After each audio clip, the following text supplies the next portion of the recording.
हजरत मौला अली शेर खुदा करमल्लाहु ताला वजहुल करीम फरमाते हैं, नबी पाक एक सफर पे गए तो मुझे अपना नायब बना के मदीने में छोड़ गए हिफाजत के लिए।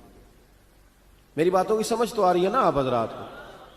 हुजूर मुझे छोड़ गए, कहते हैं मेरे पास माले गनीमत के थोड़े से पैसे थे, मैं सोने का एक हार लाया, एक लॉकेट लाया और सैयदा फातिमा को तोहफा दिया। पहली दफा सोने का हार उन्होंने पहन लिया। नबी पाक अलैहिस्सलाम का तरीका मुबारक ये था कि हुजूर जब सफर पे जाते थे तो सबसे आखिर में सैयदा फातिमा के घर जाते और जब वापस आते तो सबसे पहले आते, सबसे पहले। हजरत अली कहते हैं कासिद आया, उसने आके बताया कि कल नबी पाक वापस आ जाएंगे। सैयदा फातिमा बड़े दिनों से इंतजार कर रही थी कि हुजूर आए नहीं, इतने दिन हो गए। जब जाके बताया ना कि कल हुजूर आएंगे तो कहते सैयदा ने सुबह से सफाइयां शुरू कर दी। खाना पकाया अपने महबूब के लिए, हुजूर के लिए बेहतरीन खाना बनाया और बहुत सारी तैयारी की। कहते हैं हुजूर आए, हस्बे रवायत हस्बे आदत, वही मुबारक आदत जो महबूब की हमेशा से थी। नबी पाक आए, पहला कदम सैयदा फातिमा के घर में रखा, अस्सलामु अलैकुम कहा और सैयदा ने वालेकुम कहा तो हुजूर ने उनका चेहरा देखा तो वापस चले गए। हजरत फातिमा रोने लग गई। मौला अली शेर खुदा कहते मैं घर आया तो बीबी साहबा जारो कतार रो रही। फातिमा क्या हुआ? काली पता नहीं, हुजूर सलाम लिया वापस चले गए, ऐसा कभी हुआ ही नहीं, पता तो करें। शेर खुदा कहते मैं मस्जिद में गया तो नबी पाक भी एक कोने में बैठ के रो रहे थे। मैंने कहा या रसूलल्लाह आप यहां रो रहे हैं, फातिमा वहां रो रही है, बात क्या है? तो नबी करीम अलैहिस्सलाम ने फरमाया वो मेरी बेटी होके सोना पहनती है, अगर फातिमा भी सोने से प्यार करेगी तो उम्मत की गरीब बेटियां किधर जाएंगी? वो भी सोना पहनने लग गई है, वो भी अगर ये काम करेगी तो गरीबों की बच्चियां किसके तरीके पे चलेंगी? वो भी सोना पहनती है। हजरत अली कहते हैं मैंने कहा या रसूलल्लाह उन्होंने नहीं पहना, वो तो मैंने ला के दिया है, उन्होंने ख्वाहिश नहीं की। तो महबूब ने फरमाया उसे जाके बताओ। हजरत फातिमा ज़हरा रदी अल्लाह ताला अन्हा को जाकर के बताया गया कि महबूब पाक तो इस बात से आपसे नाराज है। हजरत फातिमा ने उसी वक्त सोना उतारा, कहा अली जो मदीने में सबसे गरीब घर है उसे दे आ जाके। भाई नबी पाक ने उन्हें सादगी में रहना, पाकीज़गी में रहना सिखाया, उन्हें हुस्न सिखाया, उन्हें इबादत सिखाई।